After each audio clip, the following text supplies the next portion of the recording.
Buenas tardes a todos, o buenos días. Seguimos con nuestro curso. Hoy vamos a ver un tema que es de suma importancia, que es muy relevante para el día de hoy, para su carrera, para sus análisis.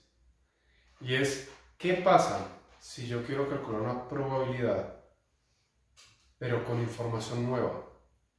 Me explico. Nosotros podríamos pensar en cuál es la probabilidad de que el dólar suba o baje, pero si a nosotros nos dicen que el Banco Central decidió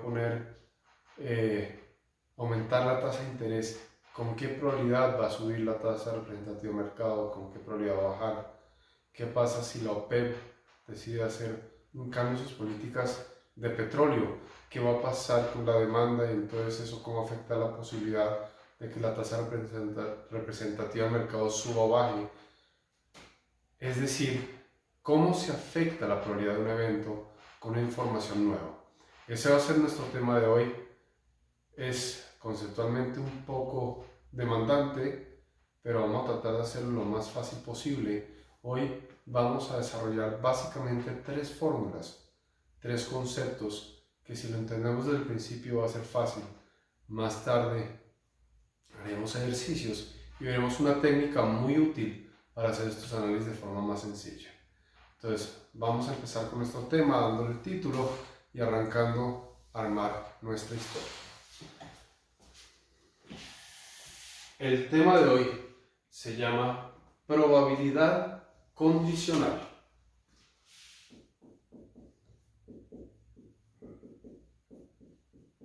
Probabilidad condicional. Se escribe de la siguiente manera: probabilidad de que ocurra el evento E. Esto no es un dividido, es un condicional, condicionado a que F va a ocurrir, o cuál es la probabilidad de que ocurra si sabemos que F va a ocurrir con certeza. La probabilidad de condicionado a F, probabilidad de dado F. ¿Cuál es la probabilidad de que si sabemos que F va a ocurrir, qué efecto tendrá eso en la probabilidad de que ocurra E? Antes de formalizar esta fórmula, vamos a hacer un breve análisis para tratar de deducirla y entenderlo nosotros mismos, cómo funcionaría, cómo se comportaría esa fórmula y por qué. Entonces, supongamos de nuevo un diagrama de Venn, donde acá tengo dos eventos. Y supongamos que yo dibujé esto perfectamente a escala. ¿Qué quiere decir? El área de E representa los casos favorables de E, el área de F representa los casos favorables de F, el área de S lo que representa es los casos totales del experimento. Entonces, nosotros diríamos que si quiero calcular la probabilidad de E, esto sería el área de E sobre el área de S, o la cantidad de casos de E sobre la cantidad de casos de S.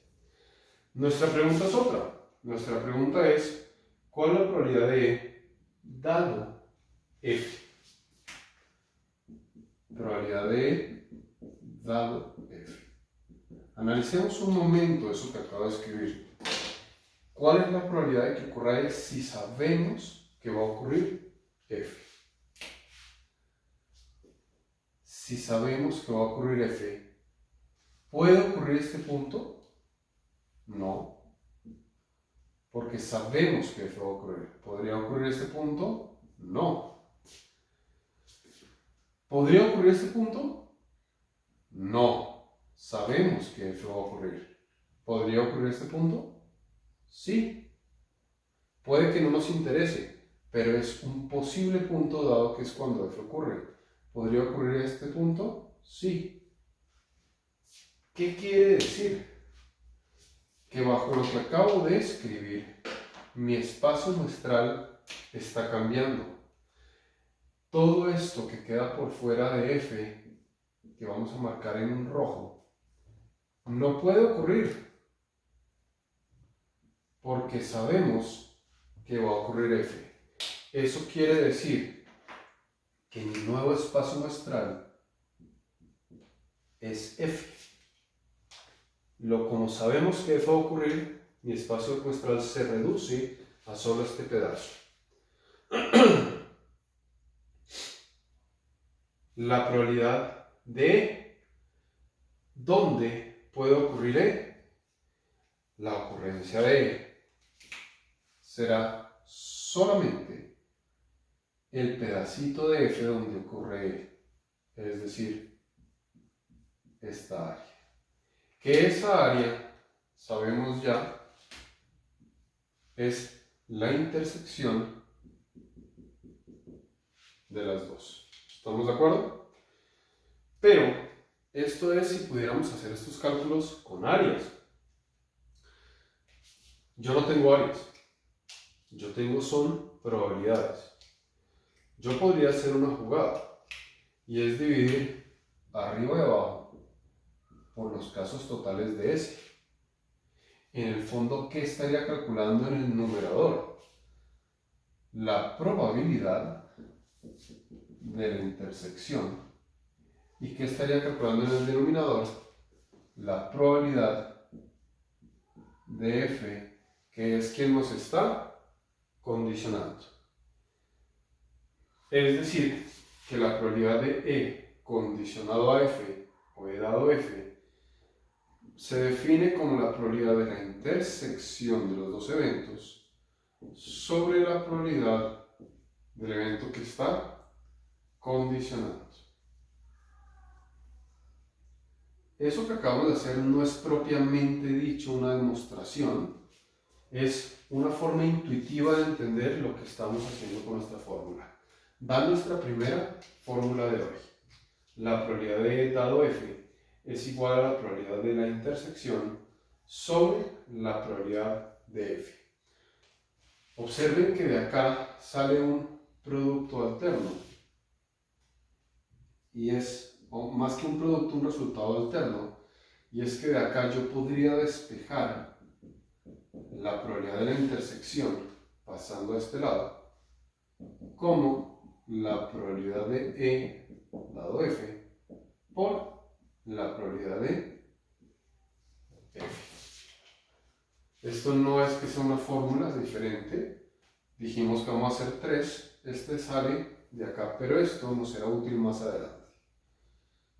Los invito a que hagan una pausa, entiendan lo que acabamos de hacer, terminen de copiar y cuando estén listos, prosigan. Entendamos o hagamos un pequeño ejemplo de cómo funcionaría este análisis. Para ver, les voy a hacer una pregunta antes de que lo hagamos. Imagínense que no sabemos nada de lo que tenemos acá. ¿Cuál es la probabilidad de que en un dado salga el número 3? La respuesta claramente es un sexto. Pero les cambio la pregunta. ¿Cuál es la probabilidad de que en el dado salga el número 3 si sabemos que el número que va a salir es impar? Sabiendo que el número que va a salir es impar, muchos de ustedes lo hubieran podido hacer de una. Si no lo pudieron hacer de una, no importa, ahorita lo analizaremos.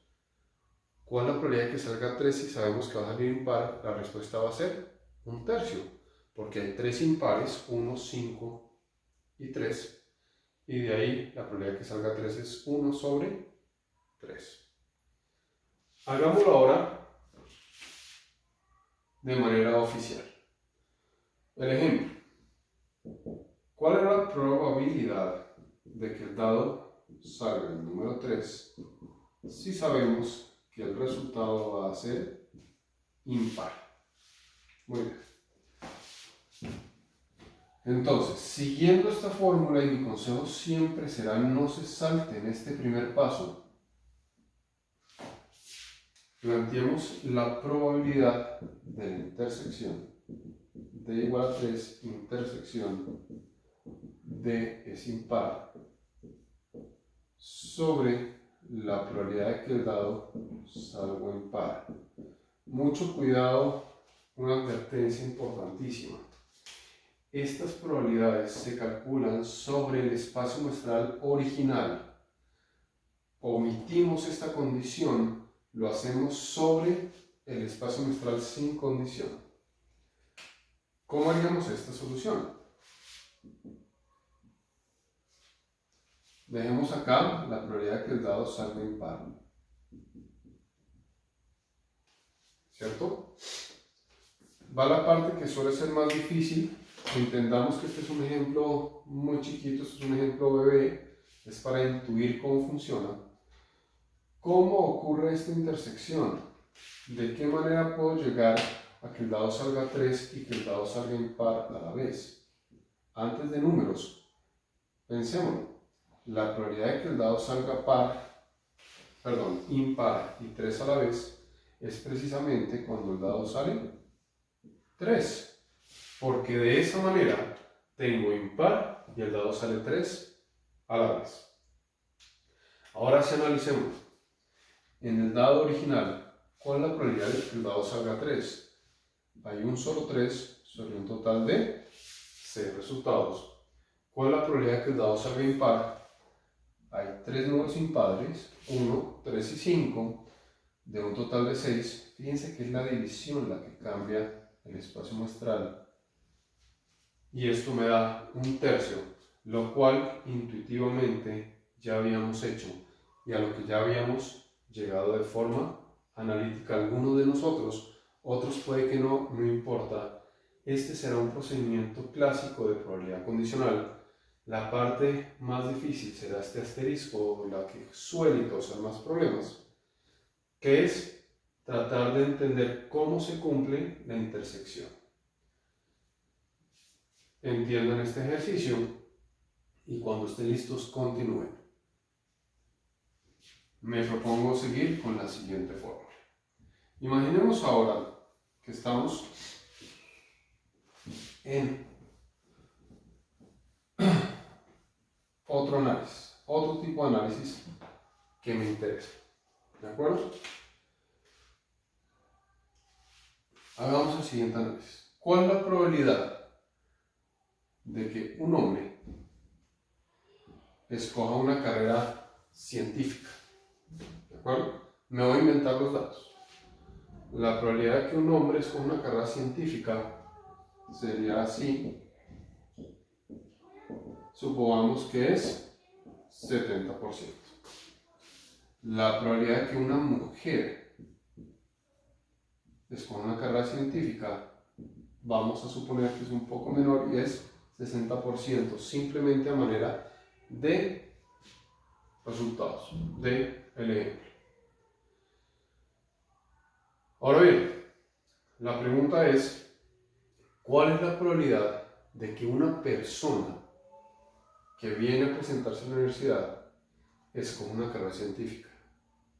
O sea, la pregunta que me estoy haciendo es, ¿cuál es la probabilidad de que una persona escoja una carrera científica? Así como están las cosas, ¿qué podríamos decir? Responderíamos como respondemos a mucho tipo de ejemplos, pues depende. Si es hombre, esa probabilidad es 0.7. Si es mujer, la persona es 0.6. Pero ¿cuál es la probabilidad de que una persona en general escoja una carrera científica? Así no lo podríamos hacer porque no sabemos si es hombre o mujer. Deberíamos sacar ese resultado bien sacado. Entonces la fórmula que vamos a desarrollar a continuación, el análisis que vamos a hacer a continuación, me va a permitir responder este tipo de preguntas. Entonces guarden este ejemplo y ya lo vamos a seguir haciendo. ¿Qué es lo que pasa con este ejemplo? Básicamente, yo lo que tengo es un espacio muestral, pero que está fraccionado. En el caso del ejemplo, el espacio muestral está compuesto por hombres y mujeres, y de ahí vemos si va a estudiar ciencias o no. Muy bien. Si mi espacio muestral puede estar fraccionado en muchísimas más partes, yo voy a hacer un caso más general, pero no necesariamente gigante. Voy a fraccionar mi espacio muestral en 3. Y me interesa un evento. Me interesa el evento de que sea el evento E cuando el espacio muestral está fraccionado en F1, F2 y F3. Está repartido en diferentes segmentos que son excluyentes entre sí. ¿Qué quiere decir lo que acabo de decir? Repasemos. Según lo que acabo de dibujar, ¿cuál es la intersección de F1 con F2? Vacía, son excluyentes. De F1 con F3, vacía. De F2 con F3, vacía. Todos son eventos excluyentes, mutuamente excluyentes. Pero si analizamos la gráfica que tengo ahí, ¿cuál es la unión de F1 con F2 con F3? La unión de estos tres eventos es S, es el espacio muestral total. Entonces vamos a identificar algunas cositas dentro de eso. ¿Cuál es la intersección de E con F1? La intersección de E con F1 va a ser este pedazo. ¿Cuál va a ser la intersección de E con F2? La intersección de E con F2 va a ser este pedazo. ¿Y cuál va a ser la intersección de E con F3? Va a ser este pedazo. Pero entonces, este y esos tres pedacitos de mi pie son mutuamente excluyentes entre sí. Pero si yo hago la unión de ellos, estoy construyendo precisamente a E. Si yo hago la unión de cada una de esas intersecciones, estoy construyendo a E. Mi interés era la probabilidad de E, pues esa probabilidad de E va a ser la probabilidad de esa unión. Subrayo otra vez, estoy haciendo un ejemplo con 3 pedazos, lo podría hacer con cualquier cantidad de pedazos que hubiera. Pero cada pedacito del pie es mutuamente excluyente. O sea que yo puedo acá aplicar el tercer axioma de probabilidad y decir que esto va a ser la suma de E con F1 más la probabilidad de E con F2 más la probabilidad de E con F3, porque la probabilidad de la unión de eventos mutuamente excluyentes es igual a la suma de las probabilidades de cada evento. Muy bien. Y aquí voy a aprovechar este despeje que habíamos hecho hace algún ratico. Voy a escribir cada una de esas intersecciones en términos de esa expansión con su condicional. Esto va a ser la probabilidad de E dado F1 por la probabilidad de F1. Ese es este primero. Más probabilidad de E dado F2 por probabilidad de F2 y más probabilidad de E dado F3 por probabilidad de F3. Y eso, esto es un F3, discúlpenme, es la probabilidad de E. Esto fue con 3. Y si lo hiciéramos con 4, pues lo mismo. Con 5, lo mismo. O sea que en general, si hago K particiones, la probabilidad de E va a ser sumar cada uno de esos pedacitos. Sumar desde igual 1 hasta acá la probabilidad de E dado Fi por probabilidad de Fi. Y esto que tenemos aquí me permite hallar la probabilidad de un evento cuando el espacio muestral está fraccionado bajo diferentes escenarios de mi espacio muestral, armando esa probabilidad a pedazos. La probabilidad total de E la voy a armar a pedazos. Ahí, este pedazo voy a borrar a continuación el diagrama bien para poder escribir cómo se llama este resultado. Ese resultado se llama precisamente la ley o fórmula de probabilidad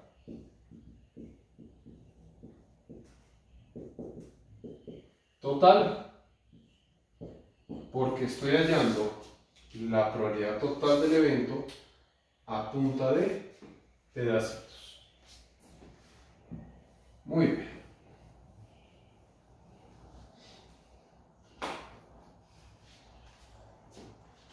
Va mi segunda fórmula.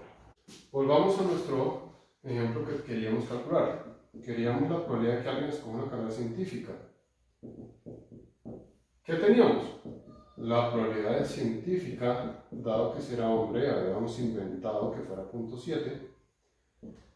Y teníamos también la probabilidad de una carrera científica, dado que se es mujer, como 0.6. De nuevo son datos inventados, pero esto podría salir de un estudio. Entonces, siguiendo nuestra fórmula de probabilidad total, la probabilidad de científico o de una carrera científica será armar a trozos. La probabilidad total va a salir de que sea una carrera científica dado que se es hombre, por la probabilidad de que es hombre, más la probabilidad de que sea científica dado que se es mujer, por la probabilidad de que sea mujer. Analicemos. Ciencias dado hombre por la probabilidad de hombre, más el otro caso de fraccionamiento, en este caso K sería 2, ciencias dado mujer por la probabilidad de mujer. Y quedaría armado. Ahora bien, claramente nos haría falta cierta información. Ciencias dado hombre ya lo tenemos, 0.7. Ciencias dado mujer ya lo tenemos, 0.6. ¿Qué nos falta? Nos falta ver qué porcentaje de la población que se presenta en una universidad es hombre y qué porcentaje de la población que se presenta en una universidad es mujer. De nuevo no lo vamos a inventar, simplemente a manera de ejemplo, y diríamos que esto es 0.55. El 55%, por ejemplo, de las personas que se presentan en una universidad son hombres y 45% serían mujeres. Así podremos hacer el cálculo de este valor y con ese cálculo en mente sabríamos cuál es la probabilidad de que una persona escoja una carrera científica. Antes de hacer cualquier cálculo, miren los números que están ahí. Va a estar más cerca de 0.7 o de 0.6 ese resultado. Pues dado que como están los datos son más hombres que mujeres, podríamos intuir que va a estar más cercano a 0.7 que a 0.6. O sea, en el fondo, ¿qué es una probabilidad total? Una probabilidad total es un promedio ponderado de los diferentes escenarios posibles para hallar la probabilidad total. ¿Estamos claros hasta ahí? 0.7 por 0.55. No sé, necesitaríamos una calculadora, ahorita no tengo la mano, pero los invito a que lo hagan. ¿Clara la función de la probabilidad total? Va una pregunta adicional. Imaginemos que esta fuera la pregunta A. Vamos a la pregunta B. ¿Qué pasa si yo ahora soy la universidad y quiero hacer un análisis distinto? Yo quiero saber de todos aquellos que son científicos, que están estudiando una carrera científica, ¿cuántos son hombres? Ojo que no estoy preguntando esta. Fíjense que esto está planteado al revés. Ahora la condicional está planteada en términos de científico, dado hombre. Nuestro siguiente procedimiento, nuestra siguiente fórmula nos va a poder permitir llegar a este resultado. Entonces, terminen de copiar esto, entiendan bien este ejemplo. Si quieren, calcúlenlo. Y voy a borrar y seguir con otro análisis que me va a permitir llegar a la tercera fórmula de hoy.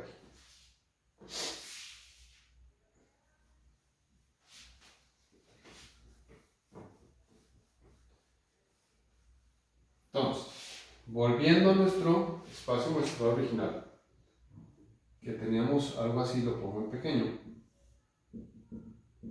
No, perdón.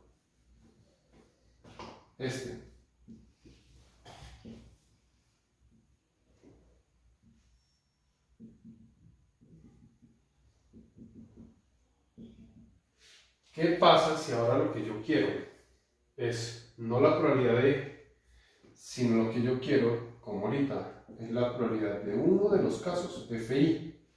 No le demos FI para que no digamos que es cualquiera. Un caso particular, FJ, dado E.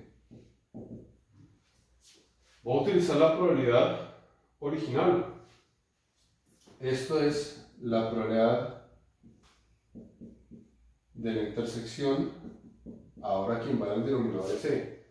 Pero estamos de acuerdo que E intersección F es lo mismo que F intersección E. O sea, que por esa propiedad conmutativa yo podría escribir esto como E intersección FJ. Volver a utilizar esto en el numerador. Esto es E dado FJ. Perdón que no va a caber, borremos acá. E dado FJ por la probabilidad de FJ sobre la probabilidad de E. Y la probabilidad de E la tenemos de la ley de probabilidad total. Sumatorio igual 1 acá. De la probabilidad, perdón que esto siempre me queda feo, igual 1 hasta acá. De la probabilidad de E dado FI por la probabilidad de FI. Vuelvo y repito qué hice. Sustituí aquí esto y sustituí aquí esta, la ley de probabilidad total.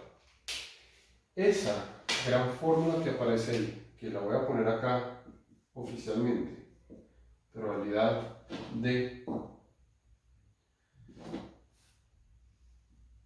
FJ dado E, que se puede calcular como la probabilidad de E dado FJ por la probabilidad de FJ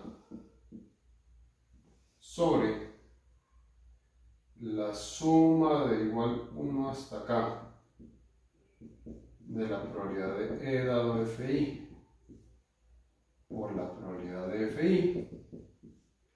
Es mi tercera fórmula de hoy y es conocida. Si me permiten, voy a borrar este procedimiento. Si quieren, hagan pausa y lo copian.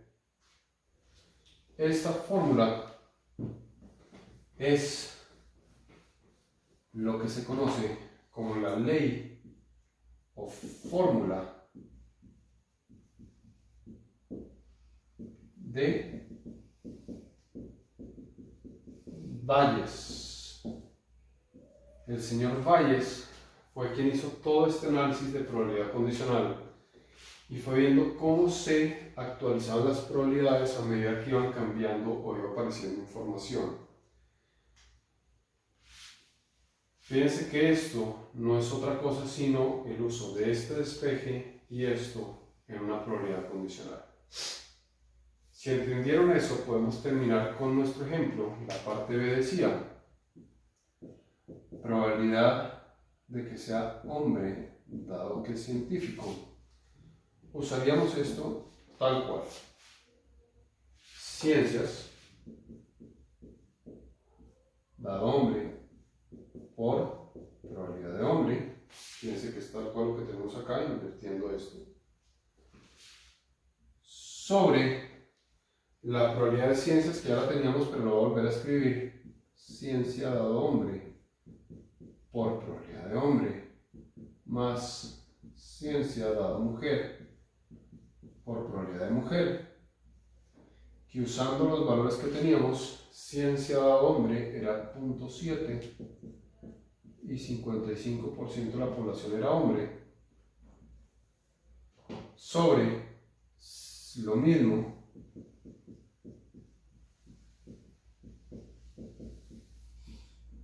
ahora el caso de mujeres y el 45% era mujer, y esto me va a dar el valor de esta probabilidad, la probabilidad de hombre dado ciencias, y esa es la fórmula de Bayes. Fíjense que tiene un esquema esa fórmula en que es como si tuviéramos unos casos favorables, el caso de hombres, sobre otros casos totales, el escenario de hombres más el escenario de mujeres. Es ver puntualmente el caso de los hombres sobre el total de las ciencias, cuánto de eso pesa. Acaban mis tres fórmulas de hoy, libres de copiar hasta ahí. Voy a borrar un poquito y voy a dejar un último concepto. Voy a hacer un último concepto que es relevante.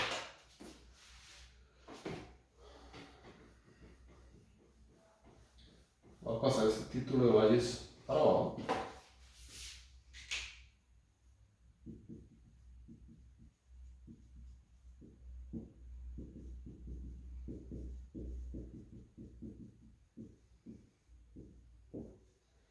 Y aquí voy a plantear un concepto que es sumamente útil.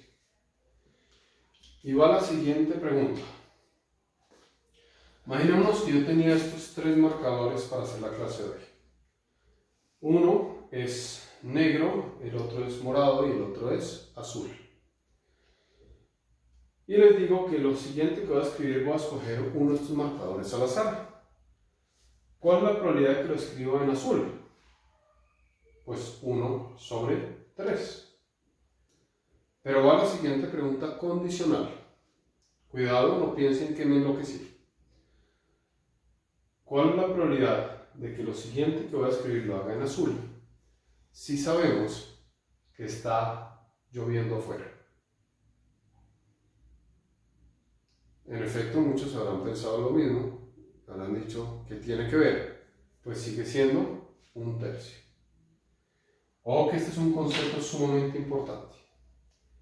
Cuando la probabilidad de E dado F sigue siendo la misma probabilidad de E, o sea, la información adicional del evento F no afecta en nada lo que pasa con E, decimos que E y F son eventos independientes.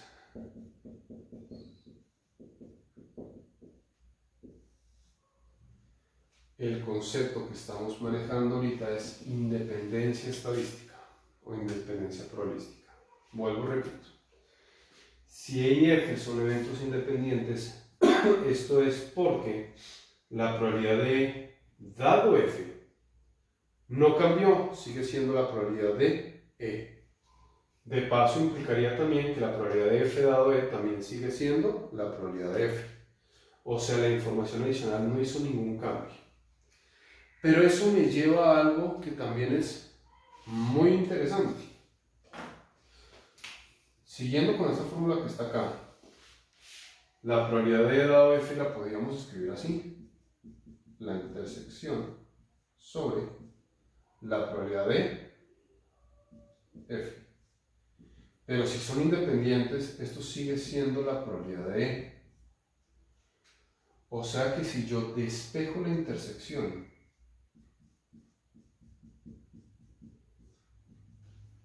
¿esto qué me daría? Pasando esto a multiplicar al otro lado. Probabilidad de E por probabilidad de F. Entonces, si dos eventos son independientes entre sí, ¿cómo se puede calcular la probabilidad de la intersección? Como la multiplicación de las probabilidades de cada evento.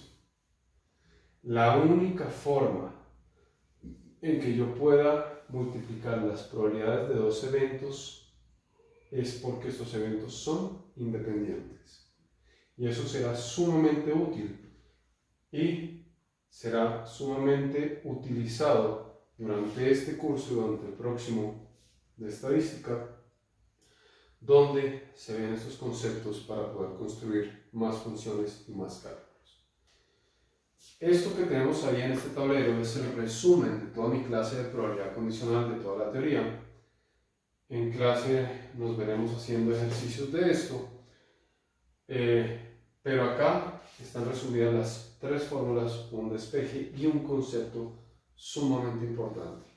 Muchas gracias a todos, espero haya quedado claro con los ejemplos que hará mejor. Sean felices.